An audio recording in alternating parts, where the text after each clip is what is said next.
nombre es Andrés Kogan, soy pediatra y director ejecutivo de Alegría Intensiva Payasos de Hospital, pero no soy actor y no soy clown. Sí soy el mayor de 4 hermanos de una familia de clase media.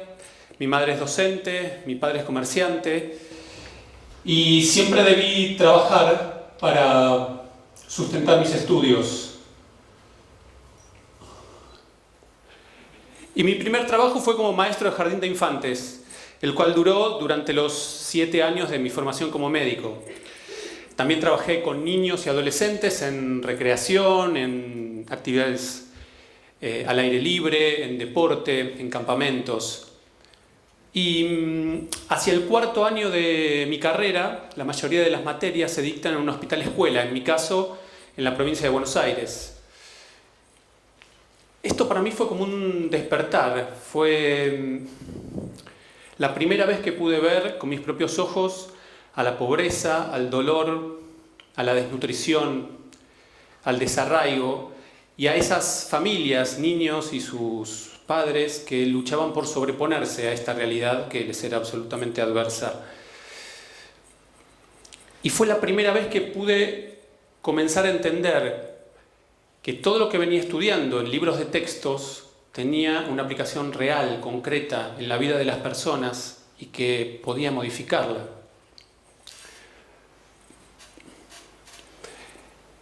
Luego vino la residencia, etapa en la que un médico recién recibido comienza su especialización, en mi caso en pediatría, y di por cerrada la etapa de maestro jardinero. Y comenzaron los contrastes, algo a lo que yo venía muy habituado, que era trabajar con niños con vitalidad desbordante, con ganas de jugar, donde el disfrute, la sonrisa contagiosa estaban a la orden del día, de repente podía ser tomado completamente por la enfermedad, por el dolor. Hacia el año 2004 realizo una rotación en el Hospital de Niños Ricardo Gutiérrez, en la unidad 9 de infectología, donde hay pacientes muy frágiles, pacientes con inmunosupresiones severas, con enfermedades tumorales, algunos con pronóstico terminal, algunos con complejos tratamientos medicamentosos.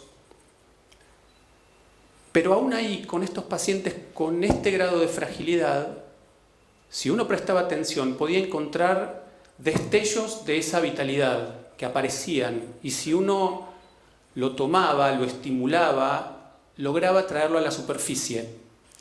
Y cuando aparecía la sonrisa, todo se transformaba. Siempre recuerdo el caso de Julieta.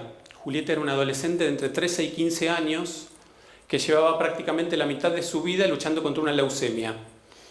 Y en el afán de los médicos por mitigar esta enfermedad, se habían realizado diferentes combinaciones de medicación que habían destruido su olfato, habían afectado severamente su visión y habían generado un tipo de daño sobre su sistema nervioso periférico que le generaba un dolor llamado neuropático, que es algo así como descargas eléctricas de muchísima intensidad que genera un dolor por momentos insoportable. Sin embargo, Julieta, cuando era visitada por un artista plástico que venía al servicio semana a semana y le acercaba mundos de colores, Julieta volvía a sonreír y exploraba estos mundos y viajaba por estos mundos que ella creaba con témperas, con crayones, con lápices de colores.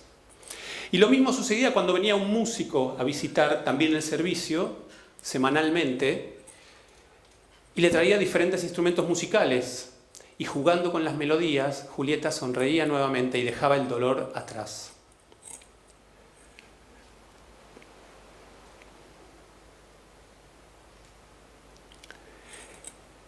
El doctor Florencio Escardó, nacido en el año 1904, mendocino, formado en la Universidad de Buenos Aires y habiendo ejercido gran parte de su profesión en el Hospital de Niños Ricardo Gutiérrez, justamente, él decía que solo podía ser pediatra aquel que entendiera que en este niño o en cualquier otro se encontraba la semilla del hombre futuro y que además este niño estaba inmerso en un sistema familiar que lo contenía, que lo acompañaba, que lo ayudaba a desarrollarse y que le enseñaba cómo construir sus vínculos interhumanos.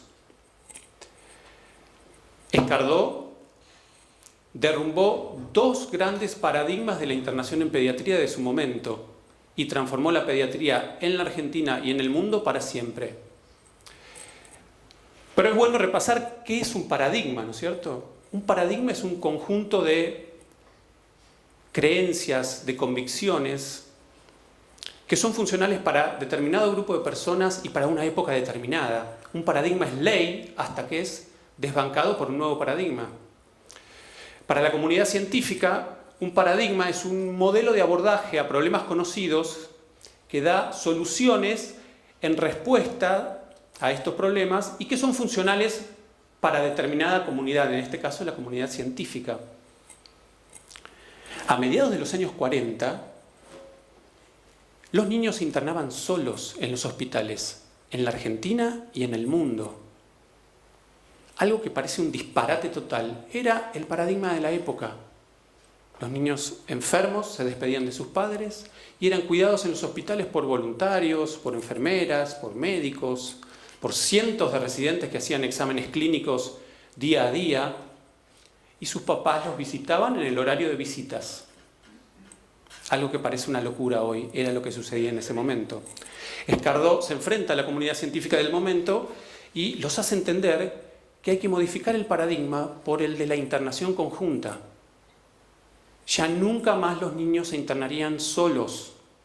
Siempre lo harían acompañados por su mamá, por su papá o por algún familiar que estuviese con ellos en ese momento. Y así, primero en la Argentina y luego en el resto del mundo, esto se modificó. Tiempo después, también Escardó nota que los niños que permanecían internados por periodos de 2 a 3 meses, algo muy habitual en los hospitales pediátricos de alta complejidad, no solo perdían sus rutinas, la cotidianeidad con sus familiares, sino que además perdían la escolaridad. Entonces, nuevamente, este médico lo que le dice a su comunidad científica es que si el niño internado no puede ir a la escuela, es la escuela que tiene que acercarse hasta este niño. Y así aparecen las escuelas hospitalarias y las primeras maestras domiciliarias. Y todo se modifica una vez más.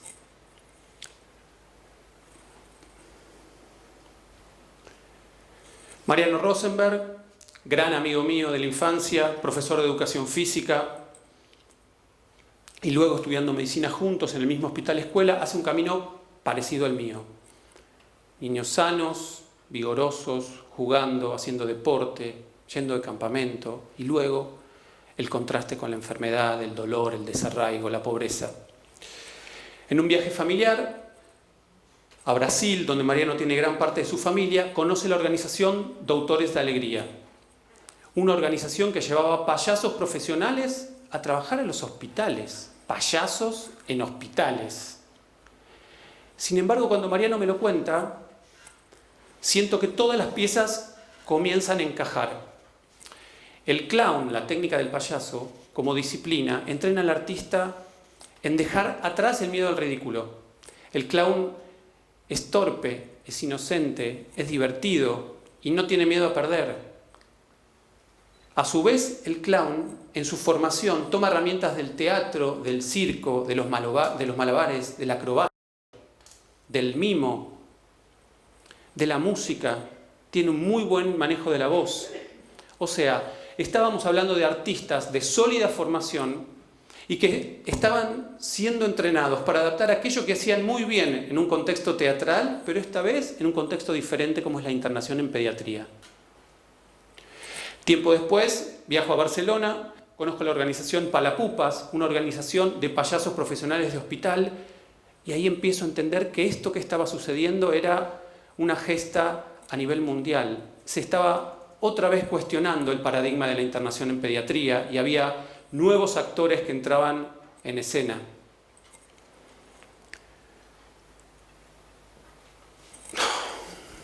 Perdón, la tecnología.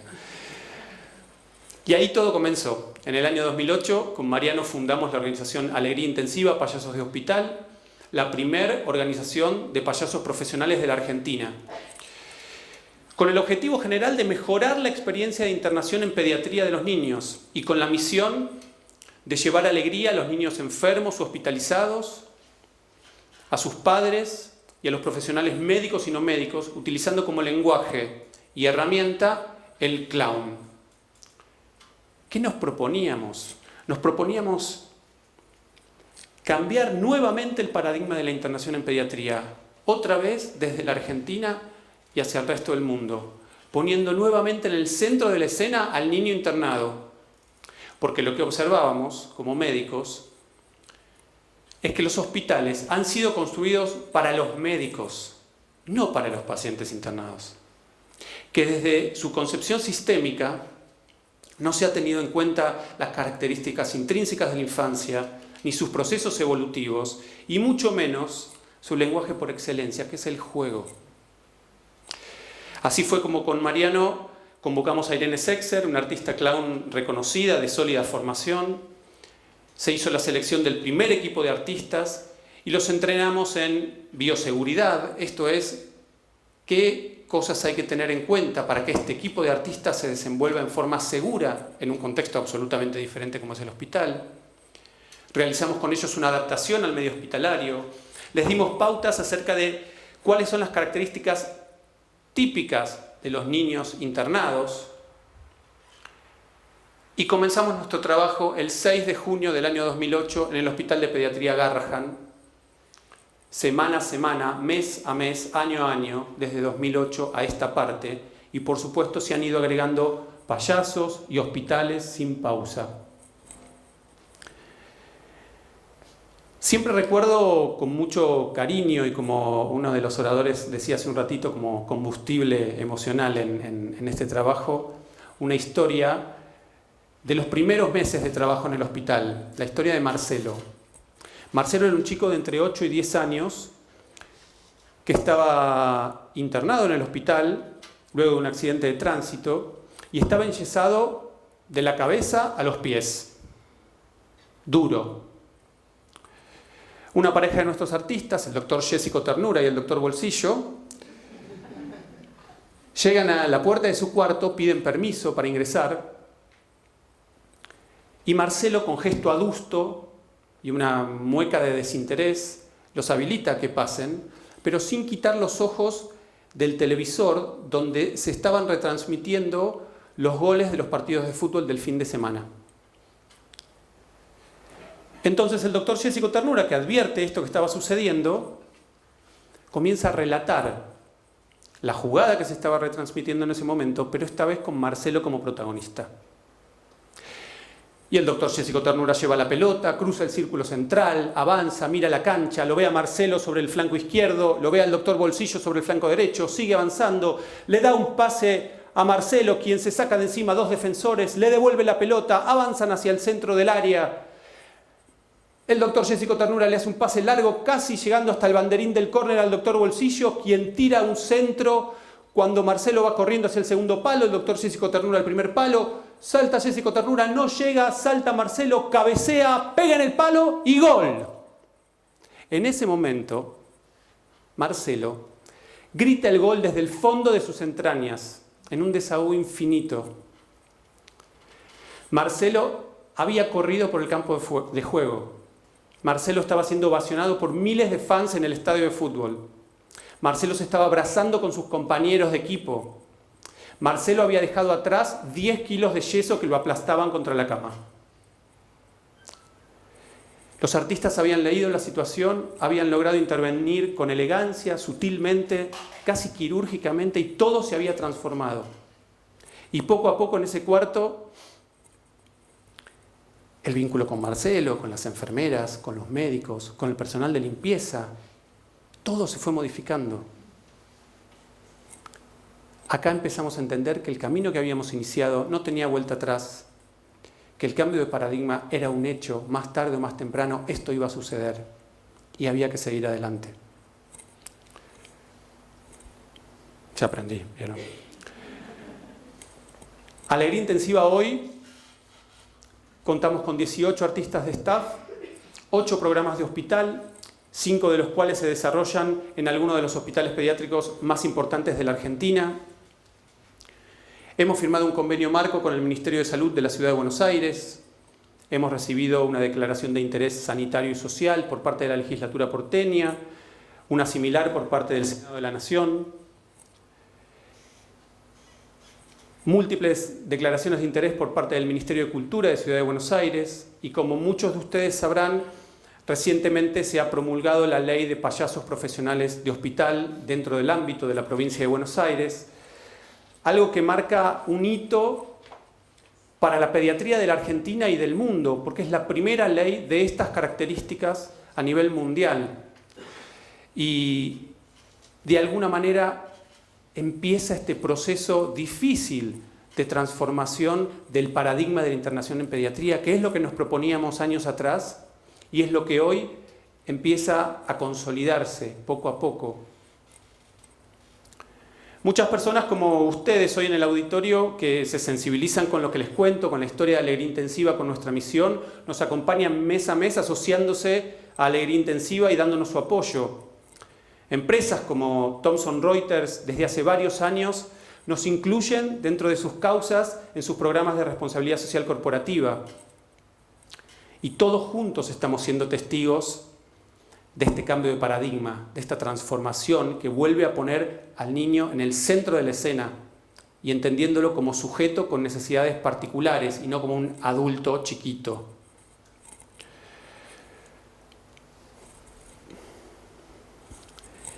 En este camino he aprendido muchas cosas. Siempre recuerdo las palabras de una escritora nigeriana, Chimamanda Adichie, en una charla TED como esta, llamada The Danger of a Single Story, el peligro de una única historia, búsquenla si no la han visto, donde ella propone no quedarse con la verdad tal cual está dada, hacer el ejercicio de buscar siempre la otra historia, ver ¿qué otra vuelta tiene esto que nos dan empaquetado y resuelto y como la única posibilidad de comprarse? Creo que he aprendido con humildad a asombrarme de otros profesionales que vienen de disciplinas absolutamente diferentes a la mía y ver su pasión y ver cómo se pueden aprender nuevas cosas. He aprendido a formar parte de grupos de trabajo, he aprendido a fortalecer equipos de trabajo, pero sobre todo creo que he aprendido a jugar, a perder el miedo a equivocarme, a ser menos severo con los errores y tomarlo como parte del proceso de aprendizaje. Y en este jugar he probado ser productor de teatro, fundraiser, casi un speaker de una organización. Y esto me da mucha satisfacción y orgullo, por supuesto. Como les contaba al principio, tengo 3 hijas. Julia, de 8 años, Emilia, de 5 y Ana, de 6 meses. O sea, las chicas vieron desde su nacimiento cómo Alegría Intensiva crecía y se desarrollaba y sumaba payasos y hospitales. Y ellas entendieron que su papá es pediatra y trabaja en su consultorio viendo chicos enfermos, pero también trabaja para llevar más y más payasos a los hospitales, donde hay niños mucho más gravemente enfermos y que necesitan que los payasos los acompañen cuando están tristes, cuando algo les duele, o cuando simplemente extrañan. Y les parece algo tan natural como necesario. Y el doctor Jessico Ternura, la doctora Marta, la doctora Estacata, el doctor Bolsillo, son héroes que forman parte de sus vidas, como lo son de la mía, y como espero que algún día lo sean de todo niño hospitalizado. Muchas gracias.